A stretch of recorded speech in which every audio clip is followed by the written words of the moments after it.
Parfois, on a des tumeurs qui ne sont pas des tumeurs, qui peuvent être traitées par de la chirurgie. Et dans ces cas, on a deux alternatives. C'est la chimiothérapie, qui évolue de manière considérable, puisqu'on maintenant on arrive sur des thérapies ciblées et sur de l'immunothérapie. Et on a également la radiothérapie. On est passé à des techniques qui sont de plus en plus performantes parce que l'imagerie s'est développée, mais ça reste de la radiothérapie que l'on peut dire conventionnelle, c'est-à-dire de la radiothérapie qui utilise des rayons X. On sait que certaines particules sont capables d'être plus efficaces, en particulier les protons, et d'où la protonthérapie. Et puis d'autres particules sont apparues, c'est les carbones. L'avantage des protons, c'est que l'on réduit de manière considérable les effets secondaires liés aux irradiations de la tumeur.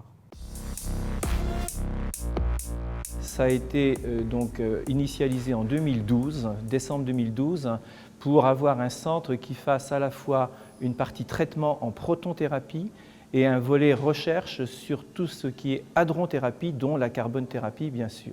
La première phase que nous sommes en train d'achever, c'est la phase sanitaire pour faire du traitement en protonthérapie. Et la phase suivante, ça va être une phase de développement d'une nouvelle machine de deuxième génération pour faire pour accélérer des particules carbone et autres particules qui ensuite permettront à la fois de faire de la recherche en radiobiologie, en physique nucléaire et de la recherche clinique et qui, on peut bien évidemment l'espérer, c'est quand même l'objectif final, débouchera sur une thérapie carbone. Le projet ARCAD est un projet qui est en fait constitué de trois volets. Il y a un volet recherche, le deuxième volet est un volet sanitaire. On passe par une phase qui est une phase de traitement par protonthérapie. Et puis le troisième volet, c'est le volet industriel, c'est la construction d'un nouvel équipement de carbone-thérapie de deuxième génération qui a vocation à être commercialisé et permettre la poursuite du développement de l'hadronthérapie au niveau de la Normandie, mais aussi au niveau national. L'objectif de développement de cette machine par la société Normandie Hadronthérapie, c'est qu'elle puisse être en essai aux environs de 2020 et qu'à partir de cette date-là, nous puissions faire de l'expérimentation, de la recherche. Un point particulier à noter, c'est que cette machine pourra aussi accélérer des protons. Nous aurons la capacité de pouvoir faire des expérimentations avec des irradiations rayons X, ce qui est utilisé en radiothérapie conventionnelle aujourd'hui, pour pouvoir comparer les effets de ces X par rapport aux protons, puisque nous aurons du proton, par rapport au carbone, puisque nous aurons du carbone, et par rapport à d'autres particules, puisque la future machine pourra accélérer d'autres particules que les carbones également.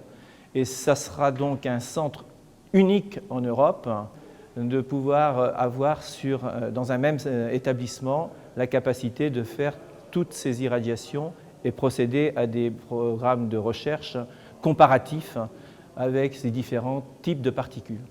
La région Normandie soutient ce projet parce que c'est un projet majeur en faveur de la lutte contre le cancer. C'est tout le territoire qui est gagnant et dans ce qu'il a de plus beau, le fait de permettre à des patients en attente de solutions thérapeutiques de pouvoir avoir accès à de nouveaux soins. Nous avons en Normandie une terre d'excellence. En matière de recherche et d'innovation, la région Normandie a toujours soutenu ses partenaires, ici sur le plateau nord canet, avec l'implantation du centre François Blackès, évidemment, Cicéron et Le Ganil. C'est la société Normandie Hadronthérapie qui portera le projet de développement et de traitement et de recherche avec l'ensemble des partenaires que nous mobilisons aujourd'hui. Déjà, plusieurs industriels normands et nationaux nous ont rejoints. C'est la société Safin qui permettra d'amplifier ce mouvement de mobilisation autour de la société Normandie Hadronthérapie pour voir émerger cette formidable solution en matière de santé et de traitement cancer, qui est une innovation européenne et nationale ici en Normandie. Nous invitons l'ensemble des partenaires à se mobiliser autour de Safin, d'Arcad et de Cyclades évidemment à porter ce projet.